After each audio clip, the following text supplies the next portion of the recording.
Hello, hello, and welcome to Psychic Truth. I am your host, Joy Bird, Reader 8755, and welcome to Love Weekly. Joy consults the tarot. I absolutely love that name. I love using these tarot cards, and love is the highest vibe. It is my absolute favorite area to work on because if love is the highest vibe, then it's the biggest thing. It matters the most. That means it's source's vibe, God, Jesus, Buddha, Allah, whatever resonates for you is fine with me because I know we all come from the same source of creation.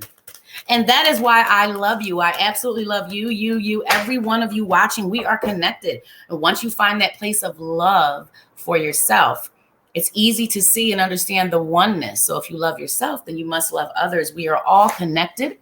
We are all a part of each other. We all have soul family.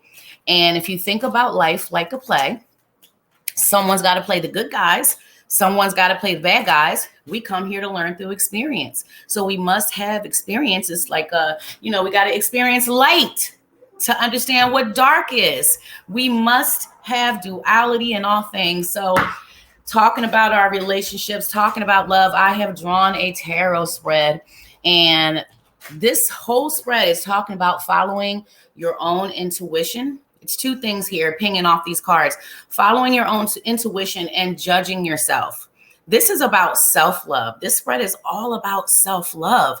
Feeling as though we're not good enough for what we desire. Feeling as though we're not worthy of the type of connection that we want to bring into our lives. Like we're less than others. A lot of times we are comparing ourselves to others. We're looking at others and saying, oh, I wish I looked like her. I wish I had what she had, or I wish I was more like her. So it's okay to be a bit envious when you see something in someone else that you desire for yourself. Make the steps. Take the steps to bring that stuff or bring that to yourself, to get that for yourself, to bring it up out of you. We're all connected. We all can use our imaginations to think of whatever it is we want to accomplish in life and move and take steps towards that, because when we're not happy with ourselves, when we do not love ourselves unconditionally, it's kind of hard to love others. It's kind of hard to not feel left out in the cold. It's kind of hard to give unconditional love, to give your whole entire self, to give a mutual exchange of love and trust and honesty if you are not able to love yourself. When we feel absolutely fabulous about ourselves, other people can feel it. When we feel low, despondent, unhappy and crappy about ourselves, people can sense that as well. So we want to be ever so mindful about the energies that we are putting out. We don't want to fall prey to self-victimization. We critique ourselves. We put ourselves and place ourselves in these self-imposed prisons because we're so judgmental of ourselves. Instead of being loving, gentle, kind, soft on ourselves, take it easy on yourself. You're an eternal, limitless being, and you are meant to make mistakes. You're meant to screw up. You're meant to fail just as surely as you are meant to succeed. You're meant to accomplish, your dreams and goals. They're not lofty goals. Don't be so hard on yourself. See, take a look at this judgment card from my Rider-Waite deck. You have enough problems with everyone else looking at you and judging you and having these expectations on who you should be and how you should be in life, the choices you should make. And another thing she's saying to me is making choices within your love life according to the emotions, the feelings, wants, desires, and opinions of others. That's never going to lead us to a happy, healthy, stable foundation within our relationships, within our connections, within our unions.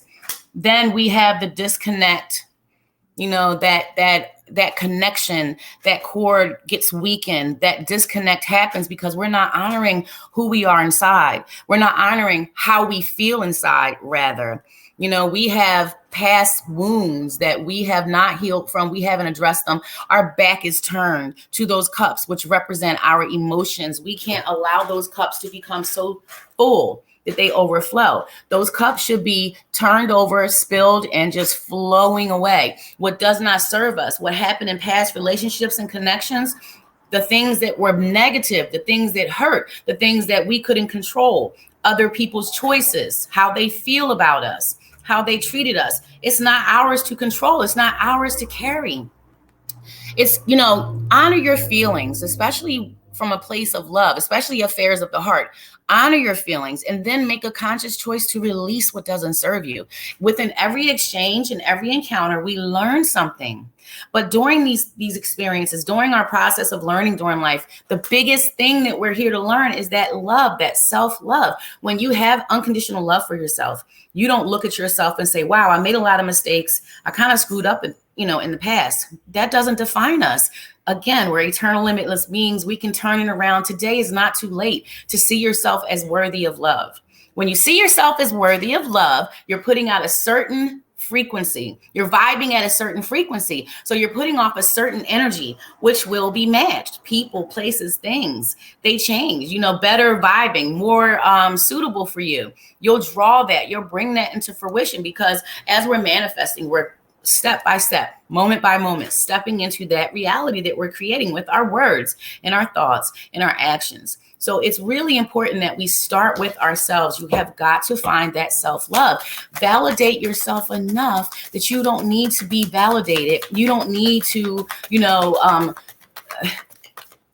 have the stamp of approval put on you from anyone else. When you're vibing that high, when you're putting off those energies, you can only draw in folk that will acknowledge, appreciate, and accept those energies. I say it all the time that any relationship is not better than none. A lot of times we are in more of a one-sided connection. And it leaves us feeling left out in the cold. It really does. It leaves us feeling some kind of way. We begin to question ourselves. There goes the self-love out the window again. When you begin to question yourself according to how someone else feels, how they look at you, how they view you, that is not your problem. It's time to step back and, just reflect.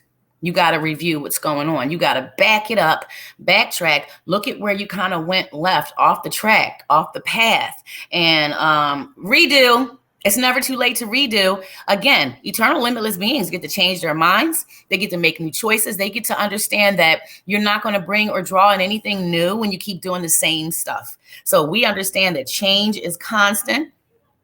Change is constant and constant motion, ebb and flow. So, I get it, guys. I'm not a traditional tarot reader. I'll tell you exactly. I know what this card means in the book. But if you look at it, what is really catching my attention is that he's offering her that cup full of flowers. It's something that, could grow. It could blossom. This could go somewhere. His feelings and emotions will grow for her. It's something that can be nurtured. It's something that can be loved. And she's not really sure if she wants to take it. She's checking that cup out. She's got one hand on it, but she is not sure. He'll still continue to give it to her because he doesn't have that place of self-love. When we are give, and it's okay that we don't receive, there's no reciprocation. That's an issue. That's where we don't have that self-love in place. That's where we don't have those boundaries.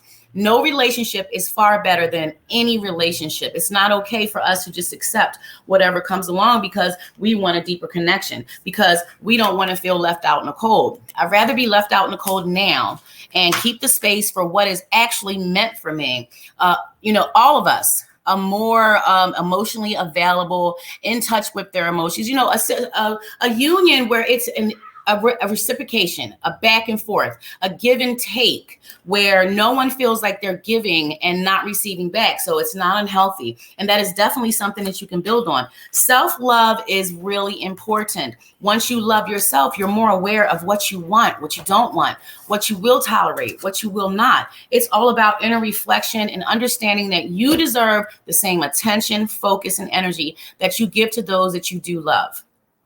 Again, I am Joy Bird, Reader 8755, and you can find me anytime to discuss your relationships. Let's get into the root and the core of whatever it is you need to know. Let's get you answers. Come on over to my private chat. Let's meet there and, get down into your relationships, figure out some answers for you, give you guidance and clarity, tips, hints, and clues, and, just straightforward answers. Those are my favorite.